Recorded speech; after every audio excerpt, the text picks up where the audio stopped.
বাংলায় একটা কথা আছে, যেই নালে উৎপত্তি ওই নালেই বিনাশ হয়ে যায়।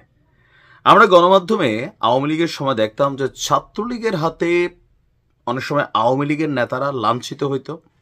আবার এই সরকার পরিবর্তনের পর ছাত্র দলের হাতে অথবা যুব দলের হাতে বিএনপির অনেক নেতা লাঞ্ছিতের খবর আমরা শুনছি। কিন্তু বাংলাদেশকে আগামী দিনে নতুন রাজনীতির ধারা, আদর্শ অথবা মোটিভ দিতে চাওয়া আমাদের যেই ছাত্র জনতার যেই দল, জনতার বলা ঠিক হবে কিনা জানি না, তবে ছাত্রদের যে দল এনসিপি, তাদের কিছু কর্মকাণ্ডে মনে হচ্ছে যে বৈষম্য বিরোধী প্ল্যাটফর্ম থেকে দলটার উৎপত্তি, সেই দলটার যেই রুট লেভেল মানে বৈষম্য বিরোধী প্ল্যাটফর্ম, তাদের হাতে মাঝে মাঝে মার খাচ্ছে এনসিপির নেতারা। আজকে তো পহেলা বৈশাখে এমন ঘটনা করছে, সেলফি স্টিক দিয়া বাইরাইয়া মাথার নলিনালা ফাটাই ফেলছে। এগুলো আমরা বড়ই মনে করি যে লজ্জাকর, কারণ এই ধরনের রাজনীতি তো ভাই আমরা দেখতে চাই না। কেন হচ্ছে? মেইন কারণ হচ্ছে ক্ষমতা এবং কন্ট্রোলিং। কারণ এখন এগুলার মধ্যে টাকা পাওয়া যায়, আর যার কারণে এই ক্ষমতাকে কক্ষিগত করতে হবে, প্রভাবকে বিস্তার করতে হবে। চট্টগ্রামের বোয়ালখালীতে বর্ষবরণ অনুষ্ঠানে বৈষম্য বিরোধী নেতার সেলফি স্টিক না, মানে আত্মরক্ষার জন্য এক ধরনের লাঠি, যেটা সেইটা দিয়া বাইরাইয়া মাথা ফাটাই ফেলছে উপজেলা জাতীয় নাগরিক পার্টি এনসিপির নেতার। সকাল 10টার দিকে উপজেলা পরিষদ চত্বরে এই ঘটনা ঘটে।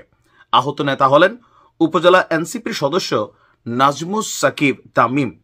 তিনি এই মুহূর্তে মাইরের চোটে হাসপাতালে ভর্তি হয়ে চিকিৎসা নিচ্ছেন।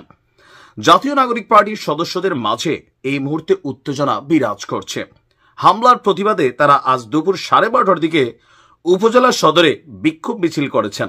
মিছিলটি উপজেলা সদরের গুরুত্বপূর্ণ সড়ক প্রদক্ষিণ করে। এ সময় বলা হয়েছে, চাঁদাবাজের ঠিকানা এই বাংলায় হবে না।